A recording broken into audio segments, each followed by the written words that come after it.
So if we recognize that people have preconceived notions of us, it's actually really important not to get emotionally involved in what their notions of you are, but instead to say, if they have this notion of me, what kind of behaviors is that going to generate? Because then I can play counter to what those behaviors are. So I never tried to convince any of those people who were acting in a very chauvinistic way, frankly, that I was worth it, or that they should have a different opinion of me, nor was I particularly sad. And I used to think about it this way: if I had a really big problem in life, would I go and ask them for advice? And the answer would be no. So if the answer is no, then their opinion of me doesn't really matter. And this was a trick that I used with my children when they would come home and they would be sad that someone was being mean to them at school. I would always ask them that same question. Well, what if you had a really big problem? Would you go ask them for advice?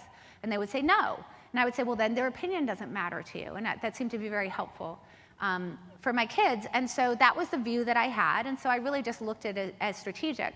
Now, you can imagine that that's not just at the poker table, right? It's in anything. People have a particular view of you. If you can figure out something about what that is, you can start to play against it and actually win to it. But it involves you not worrying about what they think and not trying to convince them that their opinions are wrong.